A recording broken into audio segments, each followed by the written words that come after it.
রাধে রাধে বন্ধুরা, আজ একটা ছোট্ট বিষয় নিয়ে কিছু কথা বলবো। তো বিগত 6 মাস ধরে আমি একটা প্রসেসের মধ্যে দিয়ে যাচ্ছি।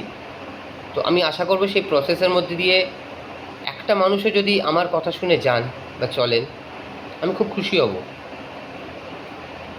বিষয়টা হচ্ছে যে মাছ মাংস ডিম খাওয়া ছেড়ে দিন। আপনারা খেলেন তো, আমরা তো খেলাম, এতগুলো বছর ধরে খেলাম। কি হবে ওই নিরীহ অবলা জীবগুলোকে মেরে, তাদের প্রাণ হত্যা করে, তাদের যন্ত্রণা ভরা শরীরটা আমরা সামান্য মুখের কিছু মোমেন্ট, কিছু সেকেন্ড এই স্বাদটা ফিল করার জন্য কি হবে তাদের মেরে, বলুন তো? ছেড়ে দিন, মাছ মাংস ডিম খাওয়া ছেড়ে দিন, নিরামিষাশী হয়ে যান। খান না, পেঁয়াজ আদা রসুন দিয়ে অন্যান্য অনেক কিছু আছে আমাদের খাবার, বাঙালি বা হিন্দু অনেক কিছু খাবার আছে, খাই না আমরা? চলুন না, একবার তো চেষ্টা করে দেখি। হয়তো অনেক কষ্ট হবে, খুব কষ্ট হবে, যে মুখে মাছ মাংস ডিমের যে স্বাদটা এত বছর ধরে আমাদের লেগেছে, বেরোনো মুশকিল, আমিও জানি। কেন, আমিও দীর্ঘ 1 বছর ধরে অনেক মানসিক লড়াই করার পর এই সিদ্ধান্তটা নিয়েছি এবং বিগত 6 মাস ধরে সেইভাবেই চলছি।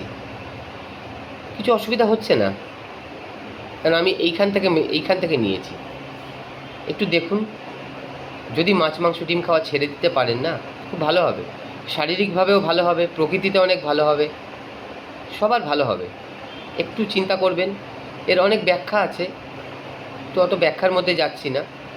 তো একটাই অনুরোধ করব, সবাইকে একটা অনুরোধ করব, প্লিজ মাছ মাংস ডিম খাওয়া ছেড়ে দিন, নিরামিষাশী হয়ে যান। কিছু লাভ নেই পশু হত্যা করে তাদের মেরে, তাদের ওই অবলা শরীরটাকে আমরা খাচ্ছি সামান্য কিছু প্রোটিনের জন্য। শাকসবজি খান, প্রচুর প্রোটিন আছে, প্রচুর প্রোটিন আছে, আমরা জানি না। একটু ইউটিউব করুন, সার্চ করুন, দেখুন অনেক কিছু পাবেন, শাকসবজি ডাল অনেক কিছুতে। মাছ মাংস ডিমে যে প্রচুর প্রোটিন আছে, এটা সম্পূর্ণ সত্যি নয়। এইটুকুই। ভালো থাকবেন, নমস্কার।